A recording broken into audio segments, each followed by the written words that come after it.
Hello guys, welcome back to my mini blog.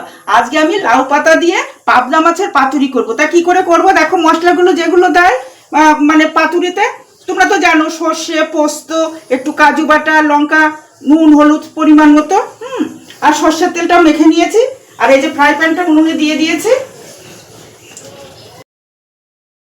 Left হ্যান্ডে দিয়েছি। কেন বলো তো, এই হাতটা তো মশলা এক একটা করে দেবো। হ্যাঁ, এই মাছগুলো তো একটু বড় ইয়ে হয়, আর মশলাটা ভালো লাগছে না। কেন বলো তো, এত অয়েলি গা। এর গায়ে আর একটু করে তেল দিয়ে দিচ্ছি, আর একটা করে লঙ্কা।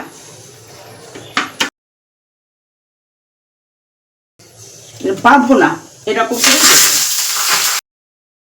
এইভাবে আমি আর একটা মাছও করে নিচ্ছি।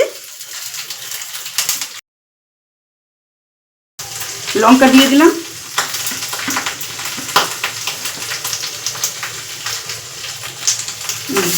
এবার এটাকে আমি একটা লিড দিয়ে দিচ্ছি।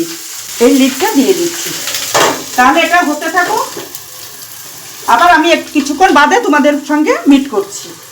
বন্ধুরা, ফিরে এসেছি। তাহলে খুলে দেখা যাক কেমন হয়েছে। এই দেখো,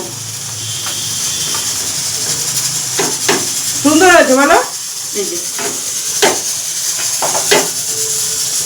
বাকিগুলোও আমি এইভাবে করে নিচ্ছি। হ্যাঁ বন্ধুরা, এই দেখো সবগুলো করে ফেলেছি। ভালো হয়েছে না? তোমরাও করে খেও। এখন না, কি বলো তো, এখন শরৎ শেষ, হেমন্ত আসছে, আগমন। এই টাইমে না একটু সিজন চেঞ্জেস টাইম, তো সর্দি কাশি হয়। রোজ একঘেয়েমি রান্না থেকে আমি এটাই করলাম, যে মুখে একটু রুচি আসে, স্বাদ আসে। তোমরাও দেখবে, তোমরাও তো ঠিক পারো, রান্না করো। হ্যাঁ, তাহলে আজকের মতো টাটা, ভালো থেকো। আবার অন্যদিন অন্য কোনো নতুন ভিডিও নিয়ে দেখা করবো।